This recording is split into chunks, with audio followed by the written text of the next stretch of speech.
India versus England test fourth चौथे दिन का खेल खत्म हो चुका है और हम सबसे पहले बात करेंगे स्कोर कार्ड की। इंग्लैंड ने किए 669 रन्स एक इनिंग्स में।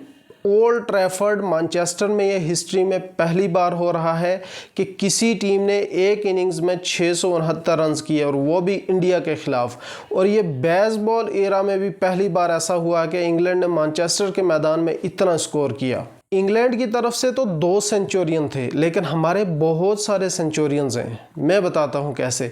इंग्लैंड की तरफ से जो रूट और बेन स्टोक्स ने बढ़िया सेंचुरीज की। जो रूट ने तो 150 की और बेन स्टोक्स ने लगभग 140 के आसपास रन्स किए। लेकिन हमारे बॉलर्स के स्टैट्स मैं आपको बता रहा हूँ।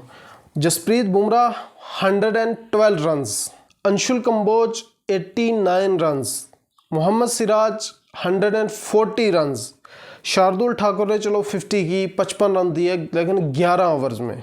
रविंद्र जडेजा ने 143 रन्स दिए। और मैं एक बात पे हैरान था जब उन्होंने ब्राइडन कर्स का विकेट लिया, जो आखिरी विकेट था इंग्लैंड की तरफ से, जो स्क्वायर लेग पे कैच हुआ था, तो उस पे रविंद्र जडेजा सेलिब्रेट कर रहे थे।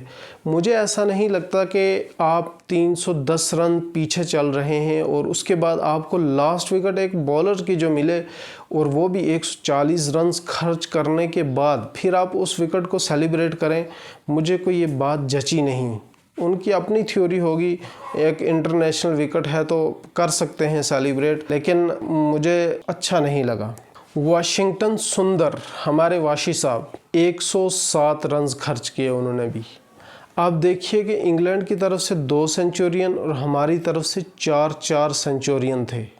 चलो बॉलिंग की बात तो ख़त्म हुई। जब हमें 310 रन्स की लीड मिल गई, उसके बाद जब हम बैटिंग करने आते हैं तो पिच कोई ऐसी ख़तरनाक वाली नहीं थी जिसमें आप बस जाओ और बॉल इतना स्विंग कर रहा हो, आउट स्विंगर हो, रिवर्स स्विंग हो रही हो बॉल।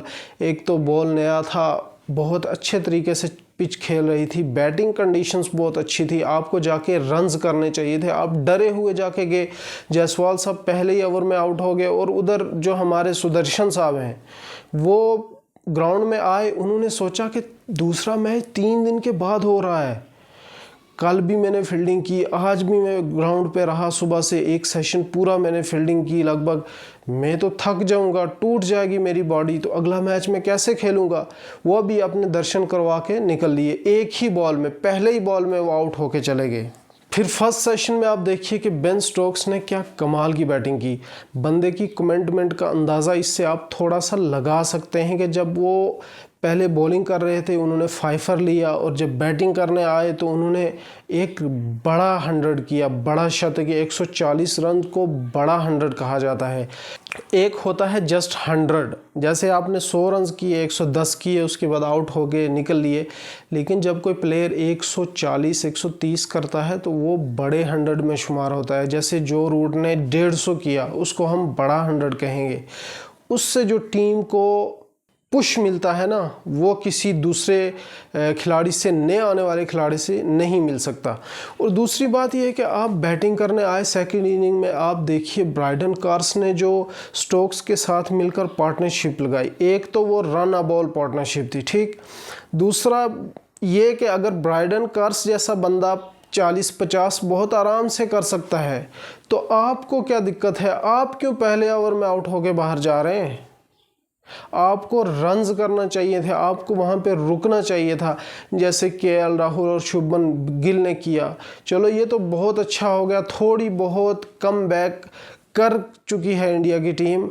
थोड़ी उम्मीद लग गई है कि ये मैच ड्रा की ओर जा रहा है। और मैं देख रहा था बहुत सारे लोग तो ये कह रहे थे कि भाई लास्ट के 25 ओवर में इंग्लैंड को 150 का टारगेट दे दो। तो भाई ऐसा सोच भी मत लियो, बेन स्टोक्स खुद आ जाएगा ओपनिंग करने, उसकी अलग ही अप्रोच रहती है। वो 150 जो आप कह रहे हैं 25 ओवर में और 20 ओवर में ना कर जाए, ऐसा मत सोच लियो। ये मैच ड्राई हो जाए तो बहुत अच्छा है। और थोड़ा बहुत कम बैक तो मुझे लगता है हुआ है। जैसे केएल राहुल खेल रहे हैं 78 रन्स बनाकर और शुभमन गिल खेल रहे हैं 87 रन्स पे। तो अब जो सबसे मुश्किल पार्ट है इस गेम का वो ये है कि कल का पहला जो आधा एक घंटा है उसमें कैसी बैटिंग करता है इंडिया।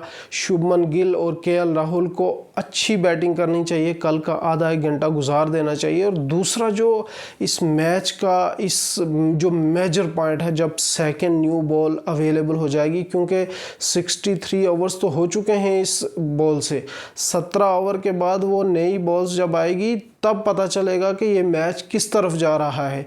इस मैच में एक और टर्निंग पॉइंट आने वाला है, मूविंग डे। इस मैच के लिए मैं 5th डे को बोलूँगा, क्योंकि इसमें पता चलेगा कि इंडिया ड्रा की तरफ मैच को ले जा रहा है या इंग्लैंड मैच जीत रहा है। तो कमेंट सेक्शन में अपनी राय का ज़रूर इजहार करें। आप बताएं कि कौन कौन सी गलतियां थी जो इंडिया को नहीं करनी चाहिए थी। ये अलग बात होती है कि जो मैदान पे होता है उसको ज़्यादा बेहतर तरीके से पता होता है। इंग्लैंड वालों ने भी बहुत अच्छी क्रिकेट खेली, बहुत अच्छी बैटिंग की, लेकिन फिर भी आप अपनी राय का ज़रूर इजहार करें।